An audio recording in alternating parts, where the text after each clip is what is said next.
Ministro, eu li aqui a sua tese de doutorado, Centro de Governo e AGU, e teria aqui algumas indagações. É um trabalho acadêmico, é um trabalho que Vossa Excelência faz e coloca uma série de questões, mas, por exemplo, na folha 229, Vossa Excelência se refere ao golpe de 2016. Eu gostaria de saber o que o senhor quer dizer com esse golpe de 2016, se é relativo ao impeachment da presidente Dilma. E essa indagação, a meu ver, é importante, ministro, porque nós temos várias pessoas aqui na composição dessa comissão que votaram a favor do impeachment e tem uma opinião diferente em relação àquilo que aconteceu. O senador Davi, inclusive, o senador Pacheco, votaram a favor desse impeachment. Na folha 230, ministros, Vossa Excelência fala do papel do Judiciário no combate à desinformação. Inclusive, Vossa Excelência fala em sentido favorável à resolução do TSE 23.714, que foi aquela resolução que regulou as eleições naquele período. É claro que todo mundo é contrário à desinformação no período eleitoral, mas, no entanto, aquela resolução, a aplicação dela, gerou uma série de críticas. Por exemplo, quando a oposição, agora a oposição foi proibida de fazer uma relação entre Lula e Maduro, que haveria alguma relação especial entre eles, e depois os fatos, até posteriormente à eleição, confirmaram que haveria essa proximidade entre ambos. Qual é o nível de intensidade que Vossa Excelência entende da possibilidade aí de atuação do Supremo, do Poder Judiciário, no controle da desinformação? Vossa Excelência, por exemplo, proibiria que fosse feito esse relacionamento entre Lula e Maduro na eleição de 22 ou mesmo nessa nova eleição? Vossa Excelência, ali na folha 233, fala do papel da AGU, a Procuradoria da Defesa da Democracia. Aí é uma pergunta, ministro, o que eu particularmente entendo, que a AGU não cabe ficar patrulhando a internet, como tem sido feito desde 2023. Até porque essa atuação da AGU acaba gerando uma série de distorções. Vou dar um exemplo aqui. Recentemente, a AGU começou a notificar pessoas responsáveis por postagens relacionadas ao PL da misoginia. Eu sei que estava no período de férias de Vossa Excelência, mas isso foi feito com base na construção que Vossa Excelência fez da instituição. Isso foi feito, aliás, a pedido da deputada Érica Hilton, como interessada. E até aproveitaria para fazer uma pergunta, ministro, se Vossa Excelência acha correto esse papel de patrulhamento da internet pela AGU. É o papel realmente da AGU de ficar se preocupando com essas postagens colocadas na internet, principalmente quando aqui não tem um risco nenhum? Qual que é o risco de se discutir o PL da misoginia dentro ali da rede social? Indagaria igualmente se teve algum parlamentar de oposição que provocou a AGU para que a AGU exercesse também esse papel de controle das postagens, e se a AGU atendeu algum parlamentar da oposição que fez peticionamento junto à AGU. O país ficou, aliás, chocado, ministro, recentemente, dias atrás, quando a Polícia Federal foi pedir para a retirada de uma faixa que dizia ladrão, num momento em que o presidente da República, o Lula, iria fazer alguma espécie de ato naquela localidade. E isso foi muito criticado, inclusive pelo senador Flávio Bolsonaro, e eu também critiquei. Se é o papel da Polícia Federal fazer isso. Claro que Vossa Excelência não é responsável pela Polícia Federal, mas queria ver a opinião de Vossa Excelência, até porque a AGU tem exercido um papel semelhante, de certa maneira, em relação a postagens na internet.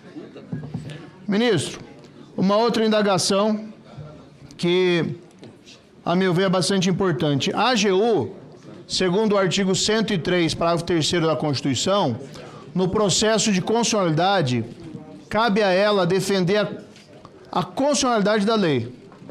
Até o AGU anterior, o José Levi, ele fala exercer a curadoria da lei.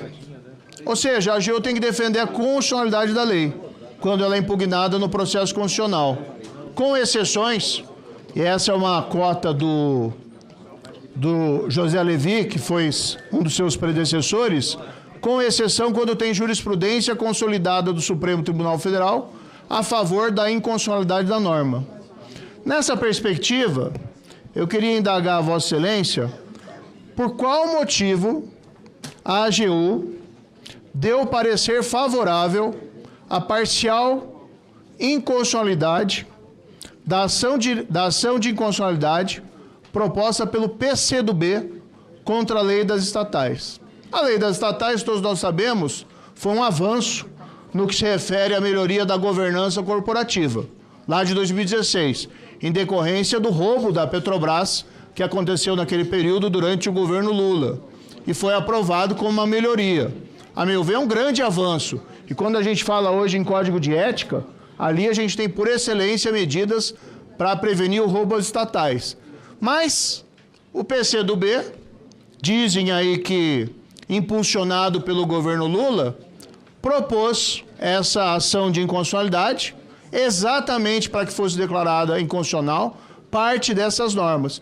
Não era papel da AGU naquele momento defender a constitucionalidade integral da lei das estatais?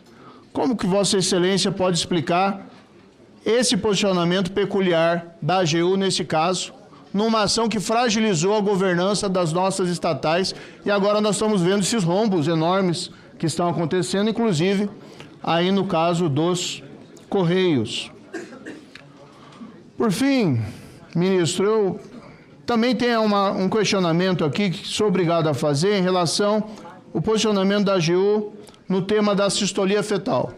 Até porque eu faço um comparativo, porque o Procurador-Geral da República, Paulo Gonet, se posicionou favorável à validade da resolução editada pelo Conselho Federal de Medicina.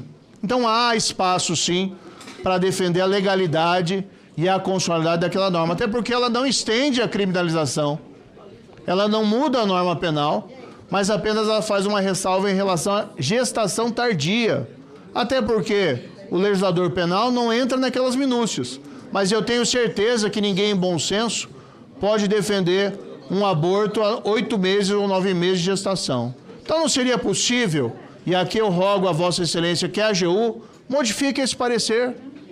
Ainda há possibilidade, ministro, de apresentar um parecer novo defendendo a constitucionalidade dessa resolução, porque um aborto em 8 meses, 9 meses de gestação é inaceitável em qualquer circunstância. Isso não afeta a vigência da norma penal, da lei penal. Então esse é um posicionamento que inclusive a AGU poderia tomar em seguida ao posicionamento do PGR. E aí, Vossa Excelência poderia, de uma maneira mais clara, poder afirmar, sim, que de fato é contra o aborto ou a interrupção voluntária da gravidez fora das hipóteses legais. Para finalizar, presidente,